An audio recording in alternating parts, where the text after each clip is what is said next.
Quran itu diturunkan itu sebagai hudan, sebagai petunjuk. Kedua sebagai bayanan, sebagai penjelas. Dan ini yang saya yakini. Kalau sebagai penjelas, Quran itu harus jelas sekali dan bisa menjelaskan. Dan Quran mensifati dirinya wal kitabil mubin, demi kitab yang memberi penjelasan. Sehingga dari sudut ini orang kafir pun mungkin memahami Quran. Dan menurut saya orang kafir pun bisa paham Quran. Kalau Ahok itu melintir Quran, tidak memahami Quran, paham? Senok harganya itu melintir Quran tapi tidak memahami Quran. Tapi bahwa Quran itu bisa difahami orang kafir itu ya. Logikanya gampang begini, kata Imam Syafi'i dalam kitab Ar-Risalah. Ketika Quran turun, itu pendengarnya itu udah ada yang Muslim, belum ada santri Kewagian, nggak ada santri Lirboyo, udah ada santri Sarang. Pendengarnya itu non Muslim. Nah ini sampai nangen-nangen. Ketika Quran turun tuh pendengarnya Muslim atau non Muslim? Non Muslim. Andai kan Quran itu turun tidak difahami orang kafir, maka lalu objeknya siapa? Sasarannya siapa?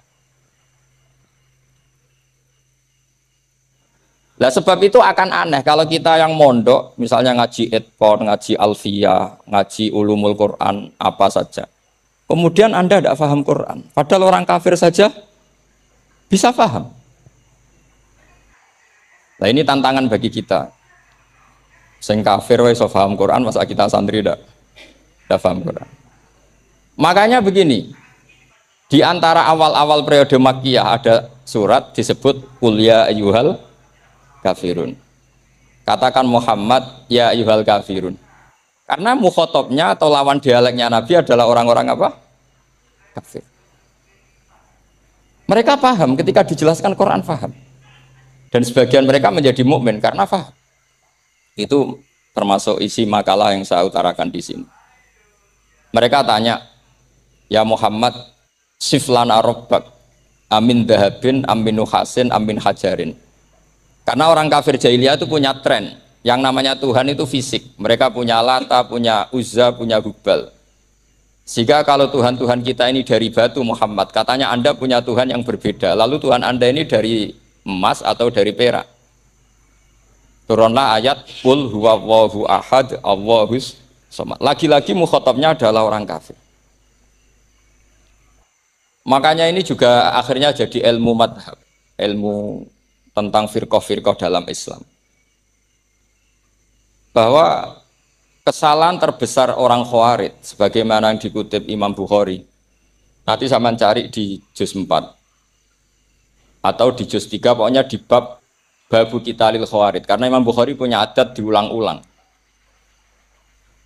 Kata Ibnu Umar yang dikutip Imam Bukhari, innahum intolaku ila ayatin nazalat fil kufar faja'aluha alal mu'minin. Orang-orang Khawarij atau kalau sekarang orang-orang radikalisme itu meneliti Quran, kemudian ketika ada kriteria manusia-manusia tertentu itu dianggap itu kenanya orang Islam, korbannya orang Islam.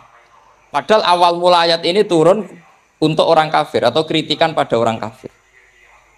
Ini cilaka betul. Karena logikanya seperti yang dikatakan Imam Syafi'i, ketika Quran turun, ini enggak ada orang Islam, yang ada orang kafir. Jika mukhatabnya adalah orang. Tapi ayat-ayat ini nanti dipakai Khawarij untuk mengcounter orang Islam. Sehingga mereka mudah mengkafirkan kita karena pakai ayat yang dari awal Allah mengkafirkan orang kafir, sekarang ayat itu dipakai mengkafirkan orang Islam. Ini saking gebleknya orang apa? Khawarij. Makanya kata kitab Fathul Bari yang menyarai Bukhari itu, yang mendorong orang Khawarij seperti itu adalah jahluhum bisyariah. Memang mereka benar-benar bodoh, benar-benar goblok. Misalnya kita kiai atau kita ma'arif atau kita santri atau kita orang soleh. Kemudian kita tidak bisa melakukan apa yang kita katakan. Terus kita oke lah, kita kena kritik misalnya atak murunan nasa bil birri apa? Watan sauna anfusakum wa antum taslunal kitab. Terus kita katanya bisa ngomong tapi tidak bisa melakukan, terus dikritik dengan ayat itu mestinya tidak tepat. Karena itu asbabun nuzulnya adalah orang-orang Yahudi karena tahu bahwa sifat Rasulullah itu ada di Taurat, mereka menyuruh keluarganya itu masuk Islam, tapi mereka sendiri tidak mau Islam. Kemudian turunlah ayat atakmurunan nasa bil birri wa tansawna anfusakum wa antum taslunal kitab. Afala ta'qilun. Sekarang perbandingannya begini. Misalnya ada orang Islam, taruh saja Zaid. Zaid itu maling.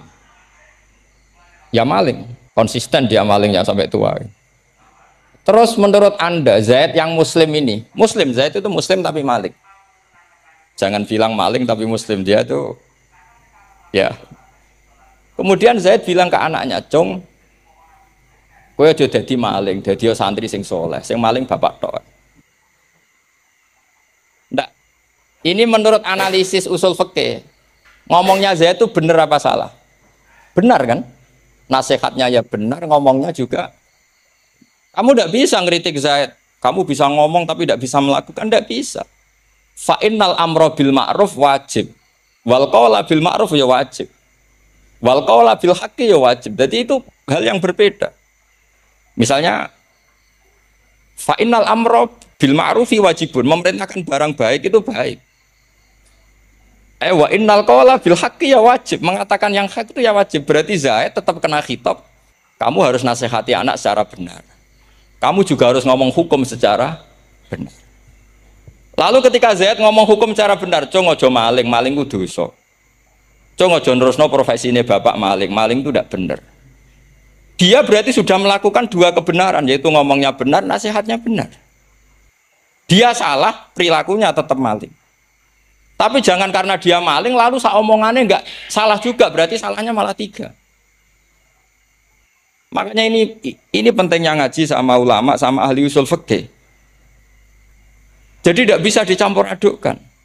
Zaid gagal dalam perilaku, tapi jangan gagal lagi di nasihat. Nanti kalau dia tidak nasihati, maka anaknya terus maling, alasannya niru bapaknya. Karena bapaknya kalau mau nasihati nanti disemprit sama santri-santri. Pak, sampean ora oleh nasihati anak ora usah maling, sampean dhewe maling. Oh, enggak bisa cara usul fikih. Itu malah yudraku kulluh, la yudraku napa? Kulluh, atau bahasa populernya al-maisur la yasqutu bil ma'sur. Misalnya kita sebagai kiai hanya bisa takrib, hanya bisa jurumnya.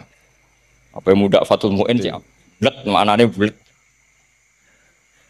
Kamu tidak boleh ngomong gini, Cong. Kowe sebagai muridku kudu nurut aku. Nak gurumu goblok tok takrib, kowe tok takrib wae. Gak oleh ngelangkai guru, gak sopan gitu misalnya. Gak boleh gitu. Tetap kita ngomong, Cong. Kowe aja koyo aku. Kowe kudu alim Fatul Mu'in, alim Fatul Wahab. Memang tidak bisa protes. Pak guru sendiri tidak bisa. Kebenaran tetap sebagai kebenaran meskipun kita tidak kuat melakukan atau tidak bisa melakukan. Lagi-lagi ayat itu sebenarnya ada untuk kita, untuk orang Yahudi, atakmurunan nasa bil birri wa tansawna anfusakum wa antum taslunal kitab.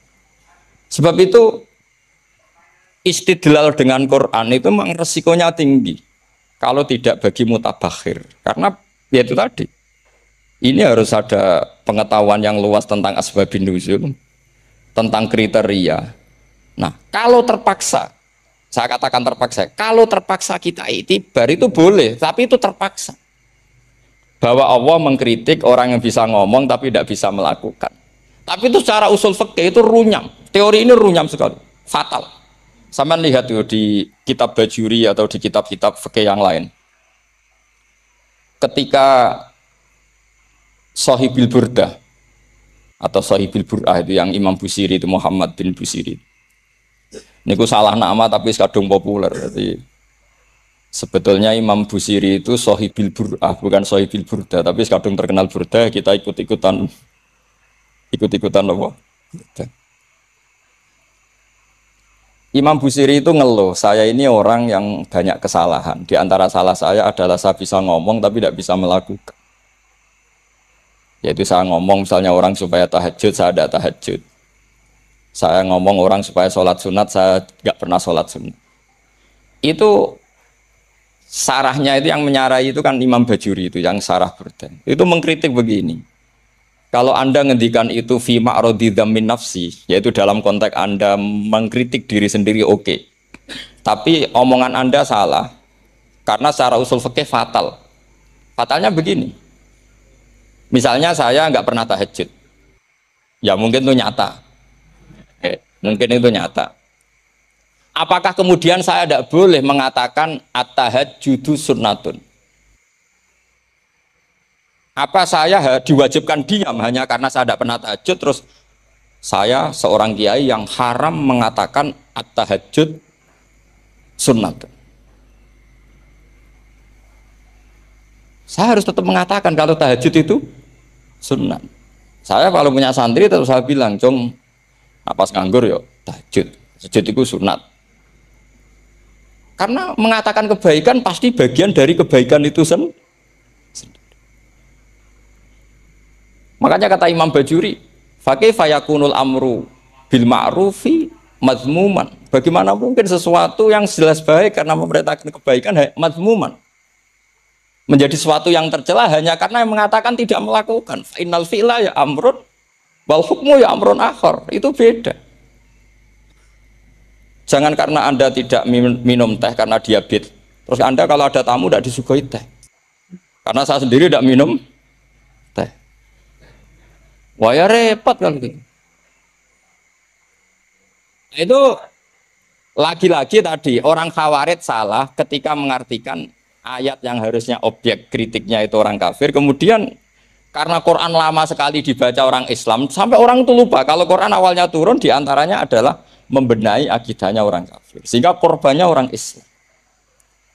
Itu mirip seperti cerita kita ya, santri-santri itu kalau punya musuh itu baca Hizib Nasr. Dulu pengarang Hizib Nasr itu musuhnya orang fasik sehingga dihizib. Santri ora duwe musuh wong fasik, duwene kancane dhewe. Akhirnya kancane yang kena hizib. Nah ini penting saya aturkan ya, sama seperti itu. Lama sekali Quran itu hanya dibaca orang Islam dan komunitasnya Muslim. Seakan-akan semua kritikan Quran itu pada orang apa? Islam. Padahal jelas Quran ada kul ya ayyuhal kafir. Jelas mukhatabnya orang kafir. Sabda kata lakum dinukum waliyadin. Nah ini penting kalau aturakan. Makanya kalau melihat itu, Quran jelas bisa difahami orang kafir. Bahkan banyak orang kafir yang menjadi Muslim karena faham maknanya apa? Faham maknanya Quran. Itu jelas sekali. Itu masyhur sekali dialeknya Nabi dengan Walid bin Mughirah, dengan Utbah, dengan banyak sekali termasuk dengan Abu Jahal, dengan Abu Lahab. Bahkan orang-orang kafir Quraisy itu menyewa namanya Musailamah Al-Kadzab. Kalau di sini umumnya baca Musailamah apa Musailimah? Trennya di sini. Pakai fathah ya.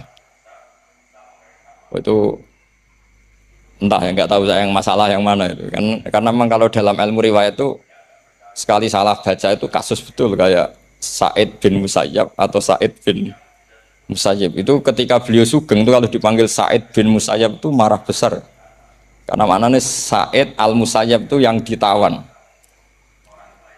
makanya beliau bilang sayyabatni Irak wa anal Musayyib. Orang Irak mengatakan saya ini ditawan, sebenarnya saya yang menawan mereka.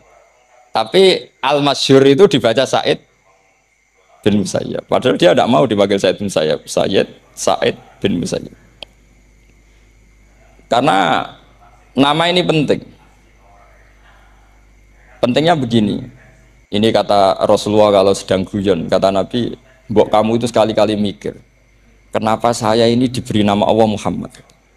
Ini hadis sahih di Bukhari ada di Kitabul Adab. Tak ini. Kenapa ya Rasulullah? Allah itu senang bingung wong kafir kata Rasulullah. Karena Abu Jahal kalau manggil saya jadi bingung.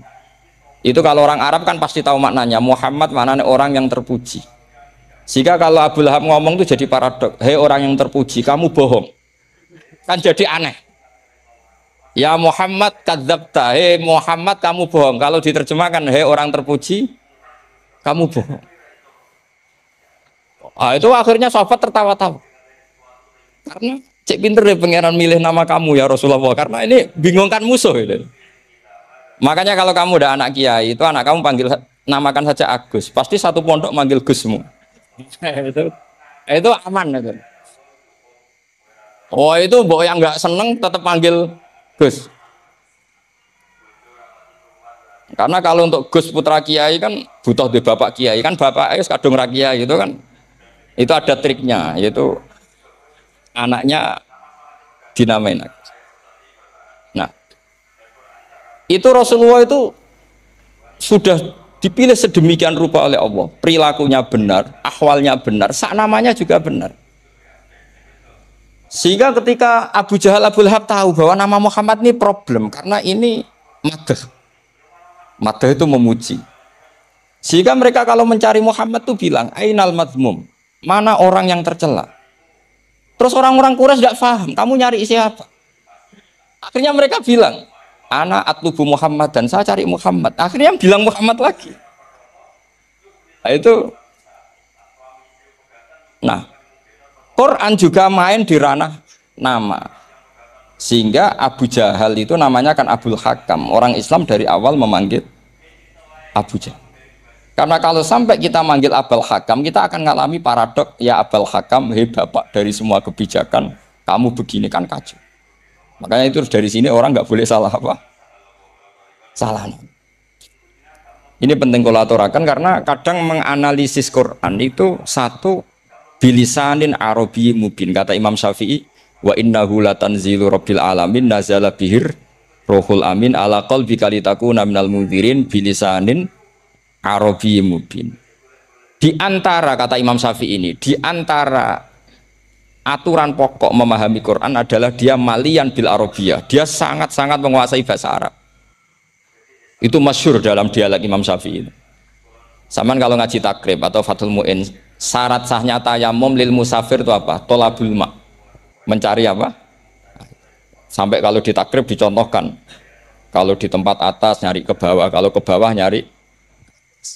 Imam Syafi'i ditanya, kaifa taqulu bi syartit tolab? Bagaimana Anda berpendapat bahwa tolabul ma' itu wajib menjadi sahnya tayamum? Imam Syafi'i faqara'a falam tajidu ma'an.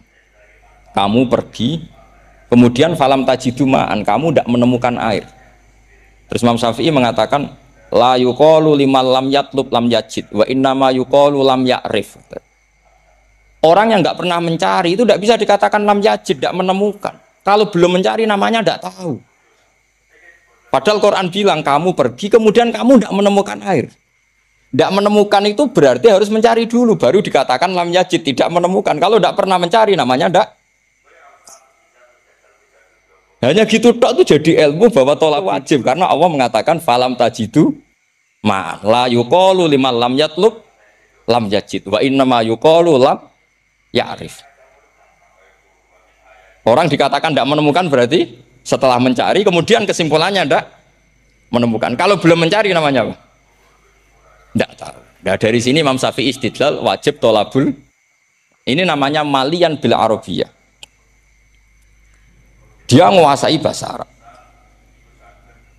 Begitu juga ulama-ulama sufi. Itu ada cerita Aba Yazid Al-Bustami itu ada muridnya baca ayat wasiqal ladzina taqaw rabbahum ilal jannati zumar. Orang-orang takwa itu digiring menuju surga. Itu dia nangis. Muridnya kaget. Ini guru saya tidak benar, ini ada cerita surga, tapi dia malah nangis karena ayatnya itu digiring. Terus kata Abu Yazid, mereka itu di mana saja? Masa ke surga saja butuh digiring? Ke surga itu kan nikmat, ngapain butuh digiring? Saya tidak mau, kata dia. Abu Yazid itu nggak mau digiring ke surga, itu nggak mau. Muridnya kan apa kaget? Memangnya mau neraka kan gitu pikirannya itu. Ternyata beliau jawabnya sederhana. Saya pas itu sudah dekat sama Allah sehingga tidak perlu digiring. Kemudian saya sudah panitia kiamat pas itu jadi nggak perlu digiring. Nah ini nanti penting jadi satu ulumul Quran. Saya di rumah itu istiqomah ngajar Qawaidul Asasiyahnya Said Muhammad yang dulu ditulis abahnya Zubdatul Itqan oleh Said Alawi. Kemudian Zubdatul Itqan itu tentu dari kitab Itqan. Terus Said Alawi dulu ngarang kitab Faidul Khobir, sarahnya Faidul Khobir sama Sayyid Muhsin Al-Musawab. Dulu dari Padang, tapi hidupnya di Mekah. Saya dulu talaki sama Mbah Mun. Itu ternyata ada ayatnya. Innal muttaqina fi jannati wa nahar fi maq'adi sidqin 'inda malikim muqtadir. Sekarang sampean saya tanya. Menurut Anda semua orang kena hisab enggak? Enggak, sama jawab saja. Menurut Anda ketika di mahsyar semua orang kena hisab apa enggak? Pasti kita menjawab iya. Tapi kata Said Muhammad itu keliru. Enggak kebayang orang seperti Nabi kena hisab. Pasti yang kena hisab itu orang-orang yang enggak jelas. Nah, misalnya Nabi jelas baiknya, harusnya ya langsung enggak kena hisab. Karena enggak mungkin seorang saksi kok diaudit, enggak mungkin. Lo saksi itu di pengadilan kan nggak tersangka, nggak terdakwa. Dia tidak boleh diintervensi oleh hakim. Nah, Rasulullah ketika kiamat, ketika fil mahsyar, fi faslil qada itu jelas. Fa kaifa idza ji'na min kulli ummatin bisyahidi wa ji'na bika ala haula'i syahida. Rasulullah sudah dekat Allah pas mahsyar itu ada Allah, ada Rasulullah, ada Jibril.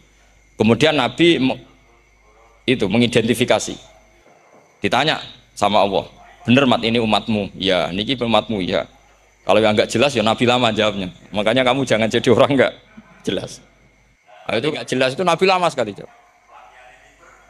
Nah, artinya begini, yang kena hisab itu meskipun kata Said Muhammad, meskipun Dhahirul Quran itu menetapkan asbata umumal hisab, tapi zahirnya Quran yang sama juga menafikan hisab. Itu karena nggak mungkin, nggak kebayang kita malaikat berani menghisab afdalul khalqi. Sama bisa bayangkan malaikat mengaudit Rasulullah SAW. Ahabbal khalqi ilallah. Penciloko mencet. Wong jajar Allah kabeh dini kan audit sudah indah. Fa kaifa idza ji'na min kulli ummatin bisyahidi wa ji'na bika ala haula'i syahid. Lalu mungkar nakir juga sama. Sampai bisa bayangkan mungkar nakir tanya Nabi Muhammad. Tesnya susah. Karena kalau Rasulullah terus ditanya, waman Nabi juga. Wah itu kan bisa kiamat itu.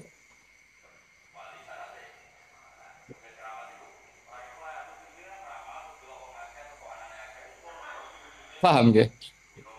Makanya kata Said Muhammad, ini kan teman-teman tanya, biar caranya alim tafsirnya saja, sarannya satu hafal Quran. Dua hafal Sahih Muslim, tiga semua orang sudah mati, tinggal kamu yang alim. Wah itu mesti aman itu. Nah kalau sampean tanya saya, apa buktinya Gus kalau orang tertentu tidak kena hisab? Ya buktinya tadi misalnya innalladzina qalu rabbuna Allahu tsummas taqamu tatanazzalu alaihimul malaikatu alla takhafu wala tahzanu wa absyiru. Mungkar nakir adalah malaikat penakut, membawa ketakutan. Sementara para wali ini jelas malaikat kena konstitusi. Malaikat harus mengatakan ke para wali Allah takhafu wala tahzanu. Padahal Nabi tentu sayyidul au. Para wali saja malaikat kena aturan kamu harus bilang Allah takhafu wala tahzanu wa absyiru. Para wali kamu jangan susah, jangan gentar, kamu harus gembira.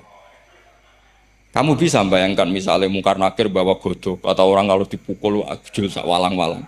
Kemudian kamu bayangkan Syekh Abdul Qadir ngalami itu, Abdul Hasan Asyadali ngalami itu, Abu Yazid Al-Bustami.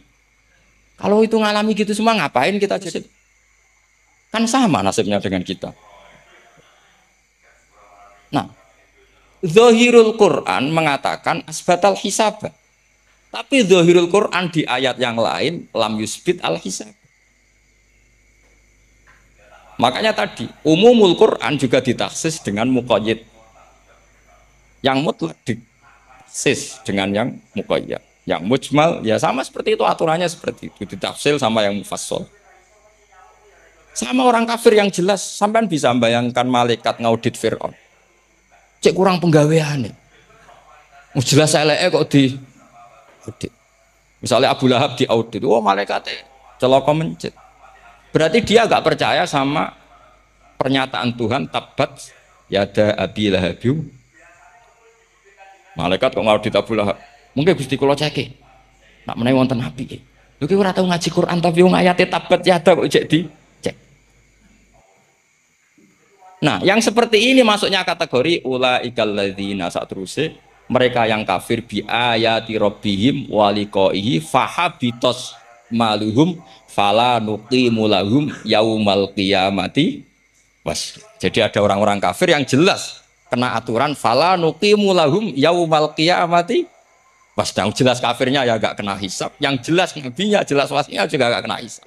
Yang kena kita di tengah-tengah. Tapi ilmu itu ikut mainstream karena semua orang bilang ada hisab ya kita ikut-ikutan bilang ya sudah gitu saja. Tapi kalau aslinya ya rapati percaya. Umumnya uang gerono mati ditalkin ya kita melok-melokan nalkin. Tapi kalau kadang ya gak kebayang. Iya nak wali-wali ditalkin. Makanya ada di dunia wali itu ada cerita Rabi'ah Dawiyah itu termasuk keramat beliau itu. Kalau Imam Sibawa kan dalam cerita wali kan ditanya marrobuka ngapunten niku man mausul napa istifham. Wah itu malaikatnya ndak pernah khataman alfiyah kan repot. Kalau Rabi'ah Dawiyah lebih parah lagi itu beliau tuh nangis sekeras-kerasnya. Nangis terisak-isak dia tersiksa. Ya Allah, engkau itu zat yang paling saya kenali dan harusnya semua makhluk itu kenal engkau. Tapi ini hamba engkau tanya engkau itu siapa? Itu kan ini orang aneh kata gitu. Karena Allah itu adharud dzahir kata sampai Imam Sibawayh silakan a'raful ma. Jadi wong ora ora wis geblek tenan dari Imam Sibawayh. Imam Sibawayh kan atas nama dia pakar nahwu pertama mengatakan domir paling makrifat di antara 6 isim makrifat paling makrifat itu domir. Tapi meskipun gitu a'raful ma'arif Allah. Yang paling makrifat dari sekian isim makrifat itu Allah. Artinya satu nama yang orang harus kenal semua. Makanya di antara keramat beliau ketika ditanya wong ora tahu ngaji fikih men ngaji nahwu wae. Gak tahu dia ngaji carane sesuci, carane iddah tuh gak tahu ngaji nahwu. Terus dia tanya bima fa'ala rabbuka. Lalu Allah memperlakukan kamu gimana? Terus kata Imam Sibawayh, ghafaroli, Allah mengampuni saya karena saya orang yang mengatakan Allahu a'raful.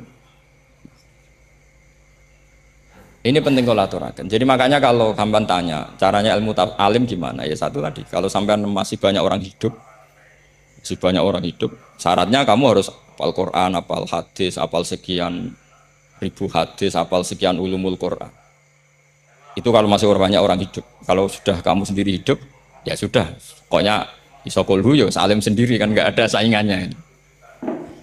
Kata Said Muhammad, beliau mengatakan, kita meyakini umumal hisab ya berdasar dzahiril Quran, kita menafikan umumal hisab bahwa hisab hanya yahtassul liqaumin duna qaumin juga berdasar dzahiril.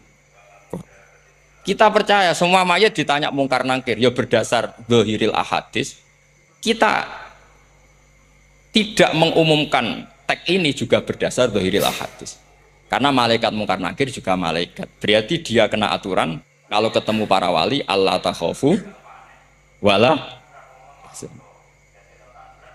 Paham sih kalau maksud. Ini penting kalau aturakan. Jadi makanya aspek sampean bisa memulai kalau ingin jadi orang alim tafsir bisa mulai dari yang mudah saja, yang fikih saja. Makanya kata Imam Ghazali, kenapa Mu'tazilah jadi segoblok itu? Karena dia tertipu oleh umumatul Quran, oleh teks-teks umum. Dia tidak tahu mukhassisnya. Padahal setiap ayat umum itu pasti ada mukhassis. Misalnya begini ya, kalau kamu maknanya fikih saja, contoh yang paling mudah familiar itu fikih ya. Misalnya kita ngaji Quran, talaqatu yatarabbasna bi anfusihinna salasata quru. Kalau orang dicerai, itu iddahnya itu 3 kali masa nopo suci. Apakah aturan iddah seperti ini hal hadhil iddah amatun likulli mutallaqatin am li mutallaqatin makhsusah? Apa ini semua mutallaqah iddahnya pasti salah satu quru apa orang tertentu? Ya enggak, asal dia mutallaqah pasti iddahnya salah satu quru. Anda goblok, Anda salah besar. Kalau misalnya yang dicerai adalah orang hamil, iddahnya apa? Salah satu quru apa watil hamli? Watil hamli. Kita butuh ayat lain wa ulatul ahmali ajaluhunna ayyadun hamlah. Sama seperti kita ngaji walladzina tawaffawna minkum wa yadharuna azwaja yatarabbasna bi anfusina arba'ata asyhurin wa asyra. Asal wanita ditinggal mati suaminya, maka iddahnya 4 bulan 10. Apa semuanya demikian? Enggak. Misalnya orang hamil iddahnya biwatil. Ini kalau Anda tertipu umumatil Quran berarti Anda sama dengan menghukumi orang ditolak semua iddahnya salah satu. Sama misalnya orang sekarang dalil-dalil wa may yatawallahum minkum fa innahu minhum. Kalau berkawan orang kafir, maka dia menjadi kafir. Itu kan fatal. Semua nabi ya berkawan orang kafir. Karena dakwahnya memang sama orang kafir. Lo coba, andai kan sampean hafal Quran, itu sama teori itu tuh mungkin menyedihkan. Coba istilahnya Quran. Wadhkur akho'at wa ila adin akhawum hudan wa ila samuda akhawum. Terus semua umatnya yang kafir disebut akhawum. Akhaw itu artinya apa? Saudara. Mereka berkawan sama orang kafir. Makanya butuh analisis fikih untuk maknani wa may yatawallahu minkum fa innahu. Setelah dianalisis fikih, ternyata semua nabi diistilahkan wa ila madyan akhahum syuaiba wa ila adin akhahum huda. Akhaw itu artinya apa? Saudara. Kalau sama tanya, lalu logikanya gimana? Kata kitab-kitab kan wa in kana dasarin fajanibhu sur'atan. Kalau ada teman buruk, jauhi. Kalau teman baik, temani. Kalau cara usul fikih gampang. Kancanan maling dosa, wong kok kancane maling. Tapi nak dakwai maling. Apik kan? Aku orang ngancani kok dakwai dandani, selesai kan? Ngancani maling elek, nak dakwai maling. Demenan rondo elek, nak didik apik kan, itu seperti itu. Nah, ini penting kalau aturakan. Nah di sini ini makanya NO itu punya sejarahnya wali-wali yang jadab, yang coro dohir itu kancanan fasek-fasek. Orang syariat bingung, ini wali kok berteman orang fasek. Ya kalau kamu bahasakan teman ya masalah, kalau kamu bahasakan ini binaan.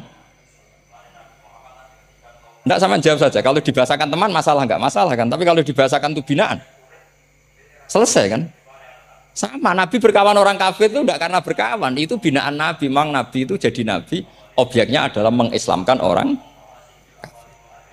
Ya berlama-lama Nabi dialek dengan mereka, muasyarah sama mereka. Bahkan Nabi diharuskan bersikap baik sama mereka. Itu yang disebut fabima rahmatim minallahi lintalahum walau kunta faddzan ghalidhal qalbi lan faddu minhu. Tapi sekarang itu orang sudah tidak pakai ilmu. Orang-orang radikalisme itu nggak pakai usul fikih. Pokoknya kalau ada ayat terjemahnya gini ya sudah itu jadi madhab. Akhirnya kecelakaan seperti ini. Pokoknya kalau ada ayat faqtulul musyrikina haitsu wajadtumuhum wa khuduhum wahsuruhum wa'udu lahum kullah. Sudah hafalnya ayat itu saja. Dia tidak mau ngapalkan misalnya qatilul ladzina yuqatilunakum. Ada ayat lagi wa akhrijuhum yamin haitsu akhraju. Sehingga ulama kita membagi kafir itu ada harbi, kita musuhi, ada zimmi, ada muahad, ada musta'man. Itu ulama, tidak semua orang kafir itu harbi. Tidak semuanya dhimmi, tidak semuanya mu'ahad, tidak semuanya musta'man. Kalau harbi oke, kita perang, kalau dhimmi ya kita bina. Kalau mu'ahad ya sesuai perjanjian kita, kompensasinya apa, MOU-nya kayak apa. Tapi apalnya mereka ayat satu tema. Nah celakanya kita yang ngaji di pondok-pondok yang katanya spesialis ingin alim tafsir, apalnya ya satu ayat juga. Wah itu kan satu ayat versus satu ayat. Itu ngeri. Makanya kalau sama tanya saya, ini katanya di acara ini sama tanya, gimana caranya jadi ahli tafsir? Saya jawab gampang. Caranya itu apal Quran, apal hadis, terus apal ulumul Quran. Ya misalnya Nadoman ya Faidul Khobir lah. Kalau kitab Nasar ya minimal itu setengah lanya itkon lah. Kalau nggak lanya-lanya amat ya agak lanya. Karena kitab tafsir itu gampang. Teorinya itu mudah sekali. Misalnya al-ibratu bi umumil lafzi la bi khususis sebab. Itu sama dengan kayak kaidah fikih. Karena kalau kaidah fikih itu saya itu pernah dibisui kiai itu. Ini kisah nyata, dibisui kiai itu. Pas basul masail dulu saya itu masih sering mau basul masail. Ini mau pensiun buatan niku. Dulu saya dengan Gus Zofur putrane Bamun itu sering makili Pondok Anwar basul masail fikih. Tapi tidak tahu ceritanya Gus Zofur jadi dokter tafsir, saya juga kok tahu-tahu menekuni tafsir. Lama-lama orang itu lupa status saya yang fakih ya. Makanya saya itu ya kadang eman gitu karena ini status penting juga. Tapi status fikih itu kadang memang menyesatkan. Karena begini, itu dulu pernah ada basul masail itu begini. Ini kisah nyata ini. Ada desainer baju putri untuk putri, anak putri. Kemudian desainer itu menciptakan satu celana pendek atau celana seperempat. Dengan desain ini pasti kalau dipakai itu auratnya itu kelihatan. Bagaimana hukumnya desainer ini? Apa termasuk ro'a as-sayyi'ata? Karena terjadi kasfil aurat. Apa enggak? Rata-rata kalau kiai yang khusyuk-khusyuk yang sepuh-sepuh desainer itu so gara-gara tren pakaian ini wong itu buka aurat. Tapi kiai-kiai alim yang muda-muda entah saking belingnya, entah saking pinternya enggak tahu. Bilang begini, Pak Yai, yang didesain apa? Ya celana itu. Lalu celana itu fungsinya nutupi apa buka aurat? Ya nutupi. Lu kan lumayan urun nutupi. Kalau haram ya dicopot. Lu kan malah parah. Bingung kayaknya. Sampai bilang gini, wah semanis. Itu kan makanya ini guyon ilmiah. Repotnya ngadepi orang alim muda itu kan mbok gedingi ku ilmiah, mbok senengi fasik.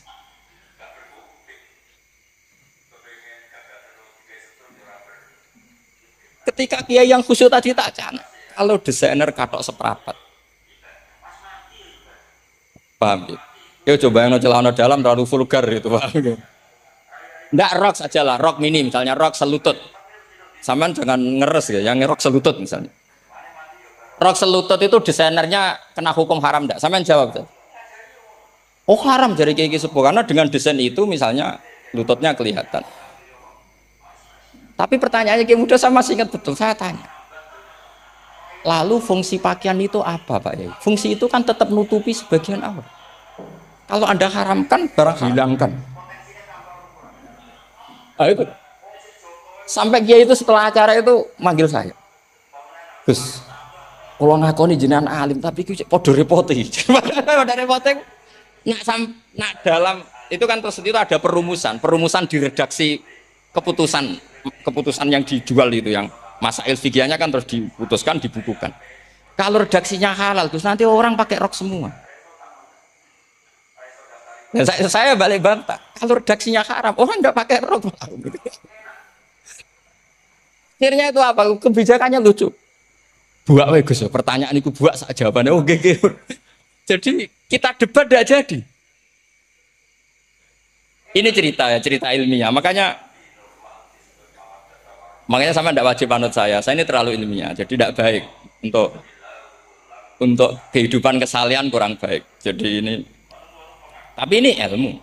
Tetap kaidahnya fikih ma la yudraku kullu la yudraku kullu. Jangan kalau tidak bisa nutupi aurat semua, lalu jangan sama sekali. Lungki kan kaidahnya kan gitu ma la yudraku kullu. Misalnya Anda punya tetangga nggak mau pakai jilbab, nggak mau pakai pakaian muslim, kamu tidak boleh bilang munisan raklambinan, tidak bisa. Malayu troku kulu layut napa malayu troku kulu nu layut troku napa.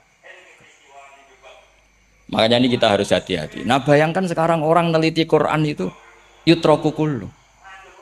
Mestinya kalau Anda meneliti radikalisme, ayat yang terkait radikalisme diteliti semua.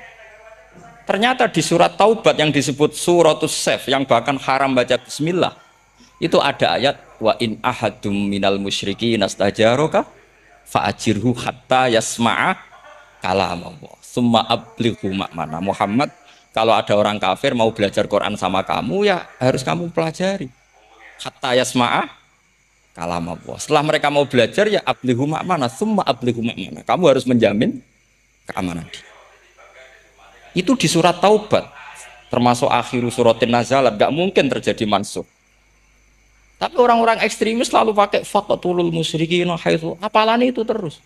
Yang orang liberal yang menaparin la ikraha fiddin. Ya sudah seperti itu. Sing orang-orang tegas ora tau nahi mungkar, ya ma arsalna ka ila rahmal alamin. Ngono terus. Yang kelompok tukang nahi mungkar ya ayatnya ampen nahi. Saya tuh heran, kenapa mereka punya masalah dengan hafalan kayaknya. Kenapa sih? Hafalannya kok pedot itu. Kita yang hafal semua bingung. Jadi akhirnya kita yang pinter anut sing goblok karena saya tuh pernah loh debat sama orang salah, debat gitu. Setelah saya mengutarakan sekian hadis, ada tuh Pak hadis tuh. Harusnya kamu ngaji saya, ada debat-debat tuh yang level. Kalau nggak level tuh nggak boleh. Kata gitu. Mau itu kan ngeri. Makanya ini penting ya kalau sampean tanya ingin jadi alim tafsir ya harus hafal Quran semua. Kalau tidak mungkin yang nunggu orang semua mati baru Anda jadi ahli tafsir. Karena tidak ada musuhnya. Tapi saya pastikan orang bisa memahami Quran, yaitu tadi hatta yasma'ah kalam Allah. Sayyidina Umar itu masuk Islam itu gara-gara dengar adiknya baca Toha. Ma anzalna alikal Qur'ana litashqa illa tadhkiratal liman yakhsha tanzilam mimman khalaqal arda was samawatil ula. Ar-Rahmanu 'alal arsis tawa. Itu dia ma huwa bikalamil basar. Tidak mungkin seperti ini karangan manusia itu tidak mungkin. Akhirnya dia Islam. Banyak orang Islam karena diperdengarkan Quran. Karena memang notnya sudah unik, makna kualitasnya juga sudah unik. Semuanya itu unik, indah. Sampai sekarang pun orang kafir itu orang paling tahu Quran. Makanya Allah mensifati orang kafir itu hasadam min indi anfusihim mim ba'di ma tabayyana lahumul haq. Sekarang sama saya tanya, orang sing tabayyana lahumul haq itu orang paham apa orang tidak paham? Mereka orang kafir itu mengingkari Quran padahal mimba dima tabayyana lahumul haqqu setelah kebenaran nyata bagi mereka. Nyata bagi mereka artinya orang kafir paham atau tidak paham? Paham. Cuma mereka punya penyakit hasadam min indi. Mereka juga kalau ada ayat tentang ahkam yang memberatkan, i'ti bi Qur'anin ghairi hada au badil. Muhammad harusnya jangan tema itu yang diangkat, bu cari Quran yang lain yang enggak tema itu. Mereka sampai memilih tema itu karena paham apa karena tidak paham? Karena paham. Makanya di makalah saya pastikan ngaji tafsir itu gampang karena orang kafir pun bisa. Kalau kasus Ahok itu bukan paham itu melintir, beda. Paham sama melintir itu beda. Itu diterjemah kemenang itu jangan mengangkat kawan orang Islam, bukan mengangkat pemimpin. Ya likanya emang kalau ngangkat teman saja tidak boleh apalagi ngangkat pemimpin. Fatal mana berteman sama orang salah sama ngangkat. Saman kancanan maling ini apik nak menawa nang andani. Terus ngangkat. Maling ke pimpinanku. Parah mana? Parah mana? Artinya sama saja ketika diterjemah jangan ngangkat teman. Sebetulnya ngangkat pemimpin lebih fatal. Itu kan mafhum awlawiyah, itu kan normal saja. Itu di Quran biasa misalnya innalladzina ya'kuluna amwalal yatama dzulman. Orang yang makan hartanya anak yatim secara zalim. Kamu bilang, "Gus saya tidak makan kok sepeda motornya tak jual." Yang diharamkan kan makan. Wah, ya sarap kalau gitu. Maknanya begini, memakan harta anak yatim artinya ifsad. Ifsad itu meru. Nak ngono ikhraq membakar atau mencuri sama dengan makan. Bal asyad. Malah kan lebih apa? Lebih apa? Dasar. Jadi yakuluna di situ tuh ba'dul amsilah sebagian contoh min wujuhil ifsa atau min wujuhil ihlak. Jangan kok karena ayatnya makan, oh yang haram tuh makan, kalau nyuri gak apa-apa. Wayafat. Itu kan sama dengan santri geblek dikandani kiai ini, "Cong, kowe mbek bojomu jogeman naboi." Suatu saat istrinya lapor lagi, "Pak Yai sekarang ndak naboi tapi nyadui." Karena naboi itu pakai tangan. Pertama dilaporkan kiainya, "Pak Yai, suami saya itu sering memukulin saya pakai tangan gini. Jong jogeman naboi bojomu." "Nggih Pak Yai, siap." Saat istrinya lapor, tetap benjut, "Kenapa? Kulo nak niki disadui." Kepikirannya, sing haram nabok, nak nyaduk salah. Wah itu kan ngajak goblok bareng. Nah masalahnya di usul fikih kasusnya seperti itu. Makanya saya ini kadang ya maliki sekali. Kadang saya itu maliki sekali. Kadang ya. Misalnya begini, saya beri contoh. Ini yang kisah nyata ya. Ada seorang Arabi datang ke Rasulullah. Ya, tadi kan teman-teman minta juga ilmu hadis ya. Ini satu paket saja. Itu tadi nanti kalau sampean kasih lalim itu sudah ada urusan saya tadi. Nunggu orang mati banyak tadi itu. Kalau nggak usah nunggu orang mati, sarannya tadi apal tadi. Ya Rasulullah ahlak tuh. Saya ini orang yang rusak. Wama ahlakaka. Lalu yang bikin rusak kamu apa? Qol waqatu imroati fi nahari Ramadan. Saya menjima istri saya ketika masih siang. Fi nahari Ramadan, siang Ramadan. Walhasil Nabi tidak menyuruh hanya kodok, tapi menyuruh kafaroh. Kafarohnya itu merdekakan budak atau memberi makan 60 orang miskin atau puasa berapa? Puasa 60 hari. Atau urut merdekakan budak atau puasa 60 hari atau memberi makan sitina miskin. Oke, kita sepakat. Sepakat ya, hadis itu sahih dan diulang-ulang oleh ashabus sunan. Oke, riwayatnya nggak masalah. Sekarang kita analisis maknanya. Sekarang sampean saya tanya. Kalau Anda misalnya sekarang jam berapa ini? Misalnya sekarang jam 9 kurang seperempat Ramadan. Terus Anda rokok atau Anda ngopi, kepengen ngopi terus ngopi tanpa udhrin syar'iyin. Anda hanya wajib qadha apa bayar kafarah? Enggak, sampean jawab. Rata-rata kiai kita, oh mau wajib qadha Gus karena gak jima. Sing seru kafarah itu nak jima. Kan ngombe kopi be jima beda. Pertanyaannya tuh lucu, ini naif secara fikih masalah. Masalahnya begini. Jima bojo itu tidak zina. Jima bojo itu zina apa enggak? Enggak. Berarti dengan makan bedanya apa? Sama kan? Sama-sama amrun mubah. Sesuatu yang boleh. Kenapa hukumannya berat? Makanya kata Imam Malik, enggak itu nilainya. Nilainya adalah hadku hurmati Ramadan bi ghairi udhrin syar'iyyin. Makanya kata Imam Malik, siapapun yang makan fina hari Ramadan, apapun fina hari Ramadan bi ghairi udhrin syar'iyyin, maka hukumnya sama dengan jima fina hari Ramadan. Karena sama-sama ihlak ifsad hurmata Ramadan bi ghairi udhrin syar'iyyin. Ini ilmiah. Kamu udah harus cocok, tapi otak kamu harus percaya. Loh iya kan beda kan? Saya secara nafsu udah cocok, cek berarti. Tapi ilmiah saya setuju.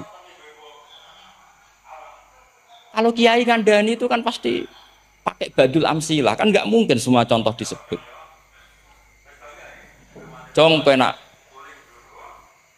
melaku-melaku jogo mandul wong wedok iku mari setan. Mboten delok Mbah, nyekel lho malah parah to.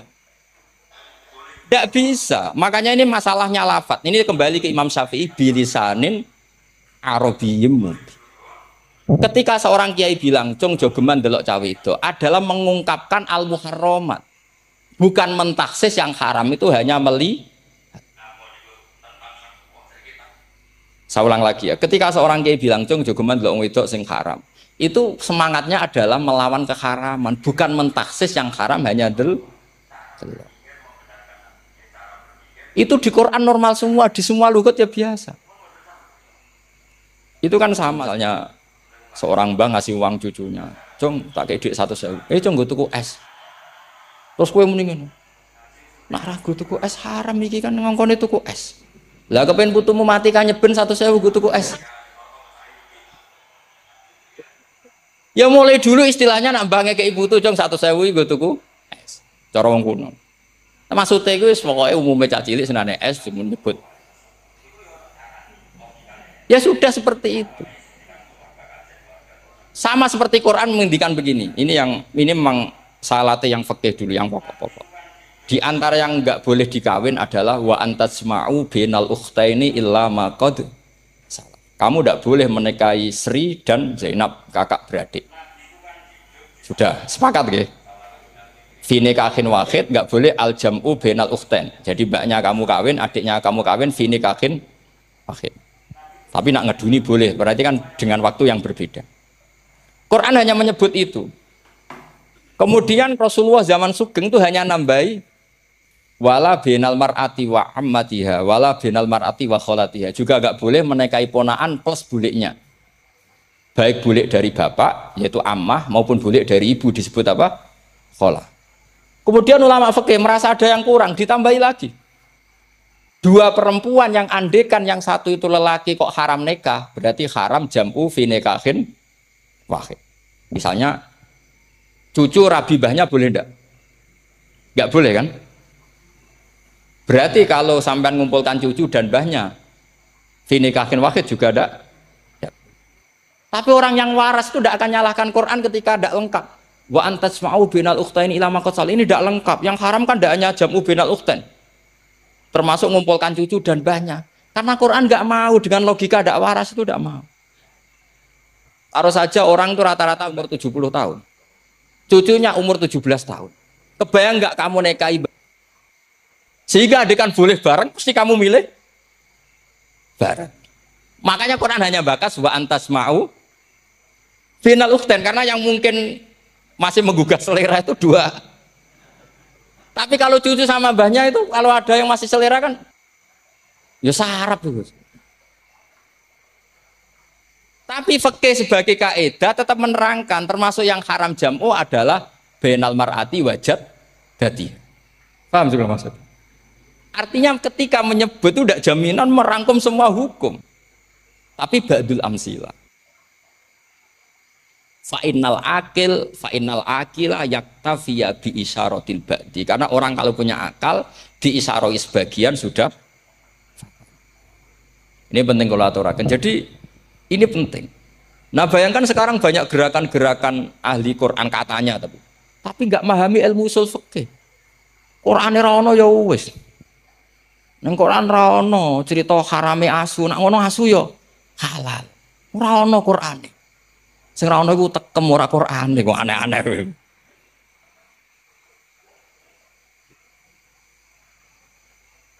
Itu kan sama terus sampean misalnya tadi jam 09.00 Ramadan tambah uzurin syariyin terus mangan mie rokokan. Itu kan melecehkan Ramadan biwiri uzurin syariyin. Karena melecehkan hurmata Ramadan kena sanksi separah itu. Jangan kamu terus bilang, tapi Nabi hanya bilang masalah jima finari Ramadan. Jima istri itu hukumnya itu tidak zina, hukumnya itu mubah sama dengan makan. Ini cara madzhab Maliki. Kita alhamdulillah madzhab Syafi'i. Ya, itu masalahnya. Berhubung itu menguntungkan sami'na wa ta'na. Nah, itu. Tapi saya sendiri dalam konteks ini, saya itu ya sangat-sangat Syafi'iyah, sangat-sangat Syafi'iyah. Dalam banyak hal sangat-sangat Syafi'iyah. Tapi dalam banyak hal kadang-kadang saya ya Maliki. Nah, itu kan kalau sampean tanya, kenapa gitu? Ya hikmahnya baca banyak saja. Karena yang Syafi'i itu ya karena bacanya hanya Syafi'i. Itu bukan fanatik, itu keterbatasan. Itu beda, ada itu namanya enggak fanatik, itu keterbatasan. Itu beda sekali. Jadi kita harus ngaji yang banyak. Saya termasuk utang ya sama Imam Syafi'i itu baca kitab Ar-Risalah. Itu kitab yang kadang satu ulama baca sampai 500 kali. Yaitu Imam Syafi'i itu dalam kitab Risalah itu begini, ini termasuk ulumul Quran yang paling penting. Muqaddimahnya begini. Wan nasu sinfani min awalil amri. Wan nasu sinfani. Ketika Rasulullah datang membawa Quran itu manusia hanya ada dua. Al kuffar sing dari jenis ahli kitab dan kuffar dari jenis yang tidak ahli. Bahkan tidak ada orang Islam zaman itu. Pertama Nabi jadi Nabi itu adakah pendengar yang Muslim? Kan tidak ada. Semuanya ahli kitab. Makanya susah kalau Quran kamu analisis korbannya orang Islam tuh kata Ibnu Umar tuh lucu. Dulu tuh mukhotobnya tuh orang kafir, jelas kuliah ayuhal kafir. Ya ayuhan nasu ubudu rabbakum alladzi khalaqakum. Jelas orang kafir. Karena orang Islam nggak mungkin dikhatabi ubudu rabbakum. Makanya Imam Suyuti kalau nafsir itu ngeper ubudu rabbakum wahiduhu. Tapi kalau mukhatabnya orang Islam dawimu alal ibadah atau dawimu alat tauhid. Karena dia tahu kalau mukhatabnya orang kafir ubudu ya masih wahidu. Kalau sudah Islam kok dikhitabi ubudu mudawamah alal ibadah. Itu saking alimnya Imam Suyuti. Ini saya teruskan. Kalau mukhatabnya itu orang kafir ahli kitab, itu kemungkinannya ya dua. Cara mereaksi Quran. Yaitu disebut lam yakunil ladzina kafaru min ahlil kitabi wal musyrikina munfakina hatta mul. Jadi lam yakunil ladzina kafaru, jelas kafaru itu umum. Kemudian ditafsir kafaru itu ada yang min ahlil kitabi. Berarti kafaru yang jenis Yahudi Nasrani. Ada kafaru yang min ahlil kitabi wal musyrikin. Kafaru yang jenis musyrikin, yaitu kafir Mekah. Karena cara kaidah nahwu al-atfu yaqtadi taghayyur. Kalau ada ataf pasti konteksnya beda. Jaa Zaidun wa Amrun, berarti Zaid ada Amar, Amar ya tidak Bakar. Karena Jaa Zaidun wa Amrun wa Bakrun. Pasti orang ini berbeda. Tidak boleh orang yang sama kamu pakai ataf. Ini sudah clear ya ini ya. Kemudian cara pandang mereka ya beda. Ketika Rasulullah mengajak tauhid, itu ahli kitab tidak masalah. Memang harusnya Tuhan itu satu. Tidak masalah bagi ahli kitab. Problem bagi ahli kitab adalah Muhammad itu nabi. Itu kita nggak suka. Kalau Tuhan satu oke, tapi kalau Muhammad nabi tidak oke. Kita bisa jadi nabi. Kata mereka, karena mereka merasa nasabnya sampai Ibrahim. Sementara zaman itu mereka sanksi Muhammad itu nasabnya konti. Gak jelas. Ini penting kalau aturakan. Sehingga dalam konteks ini Allah menjawab ahli kitab dulu. Ini itu disebut Muhammad itu nasabnya jelas. Ini itu fihi ayatum bayinatum maqamu Ibrahim. Ini saya dengarin. Ibrahim itu jelas pernah ke Mekah. Bukti Ibrahim pernah ke Mekah adalah jejak kaki Ibrahim di makam apa? Makam mereka artinya buatan kuburan, buatan jejak kaki Ibrahim ketika bangun Ka'bah. Fihi ayatum bayinatum maqamu Ibrahim. Kalau Ibrahim pernah di Mekah, artinya beliau pernah nikah di Mekah. Paling tidak punya dzurriyyah di Mekah. Jadi Ismail dibawa ke Mekah. Jelas ayatnya wa idh yarfa'u Ibrahimul qawaida minal baiti wa Ismail. Ini dengarin kan? Sebab itu saking alimnya berjanji itu beliau tahu betul masalah utama Rasulullah Muhammad adalah disangsikan mas. Sebab itu kitab berjanji pertama cerita. Setelah dia alhamdulillah macam-macam awalu ma'anab tadi saat terus dia bilang wa ba'du fa'akul huwa Muhammad bin Abdillah bin Abdil Muttalib. Saat terus ya wa ba'du wa Muhammad bin Abdillah bin Abdil Muttalib wasmu syaibatul hamdi humitat khisaluhus saniyah. Saat terus Ibnu Qusayn saat terus sumiyya bi Qusayn litaqasi fi biladi qudu'atal qasiyah. Karena dia tahu yang masalah bagi Rasulullah itu adalah masalah nasab bagi mereka loh, bagi mereka yang kafir. Terus beliau ngendikan ditutup wa adnanu bila raibin indadawil ulumin nasabiyah ila dhabihi Ismail nisbatuhu wa jelas saya Adnan itu pasti puter cucu-cucunya Nabi Ismail. Karena orang Yahudi yang disoal Muhammad itu, kamu itu siapa? Kok tahu-tahu Nabi? Kamu orang Arab. Orang Arab itu tidak pernah ada Nabi. Yang Nabi itu normalnya orang Israel. Yaitu turunan Yahudi. Karena Yahuda bin Yakub bin Ishak bin Ibrahim. Akhirnya Allah membuktikan. Fihi ayatum bayinatum maqami. Bukti kalau Ibrahim pernah di Mekah adalah jejak kakinya di Mekah. Itu dekat Ka'bah. Ini jawaban Allah yang tentang ahli kitab. Karena sudah jelimet. Ada ilmu ansab, ada ilmu nasab, ada polemik kitab samawi. Kalau kafir Mekah ini goblok-goblok. Ketika Rasulullah pakai teori tauhid, orang kafir Mekah itu saking gobloknya bilang gini, Muhammad, kita ini urusannya banyak, utang kita banyak, kasus saya banyak. Kok Tuhannya satu itu tidak cukup? Yaitu mereka mengatakan aja'alal alihata ilahau wahida inna hadza la syai'un ujab. Bagaimana Tuhan hanya satu? Urusan kita banyak, masalah kita banyak. Tuhan nggak boleh satu, harus banyak. Sejumlah urusan kita. Ada KB Tuhan macam-macam lah. Ada Tuhan kredit, Tuhan kas macam-macam lah kan. Sesuai sebanyak urusan kita. Mereka tanya aja alal alihata ilahau wahida. Masa Tuhan satu? Inna hadza la syai'un ujab. Ini aneh. Tapi Rasulullah dengan sabarnya. Kalau yang seperti ini Allah menjelaskannya beda dengan yang pertama. Karena tadi orang kafir itu bisa min ahli kitab, bisa wal bikin lam yakunil ladzina kafaru min ahlil kitabi, ada yang wal semuanya ini tidak pernah munfakina hatta ta'tiyahumul bayyinah. Mereka tidak pernah tercerabut dari pikiran mereka, dari mainstream mereka sampai ada bayyinah. Bayyinah itu kejelasan kebenaran atau benar yang begitu jelas. Itu siapa? Rasulun minallah yatslu suhufam mutahhar. Akhirnya Nabi sabar. Saking sabarnya Nabi itu ngomong gini, ya di khalayak umum, mukhatamnya ya kafir semua. Hei saudara-saudara kami suku Quraisy, kita ini sebangsa. Nabi tanya, Muhammad, ajaran kami itu benar, karena kami itu orang yang kita percaya. Tapi kali ini Anda aneh, karena ngajak satu Tuhan. Itu tidak mungkin, urusan kita banyak, satu Tuhan enggak mungkin. Tuhan harus banyak. Kita punya 3 aja kurang banyak, kan banyak punya Lata, Uzza, Ubal. Rasulullah dengan sabarnya ngendikan gini, hei kaumku, kalau kamu jadi pembantu, jadi buruh, senang mana punya majikan banyak sama majikan satu. Kalau majikannya banyak, itu perintahnya beda-beda.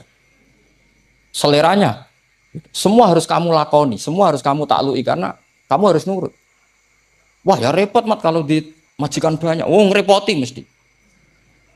Rasulullah tinggal nimpali, Tuhan kamu itu majikan kamu. Kalau Tuhannya banyak, perintahnya ya banyak.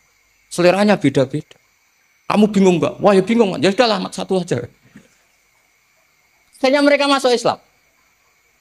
Nah itu disebut Nabi itu fatona, punya kecerdasan artikulatif. Kalau menjelaskan itu masuk akal. Nah itu disebut dorobawahu matalar rojulan fihi syuraka'u mutasyakisuna wa rojulan salamal lirojul hal yastawiyani masalah alhamdulillah.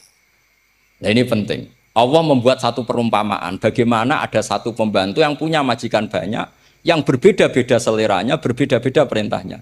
Dengan kalau hanya satu majikan. Apakah sama? Mereka jawab, tidak sama, enak punya satu majikan. Begitulah Tuhan kamu, harusnya satu.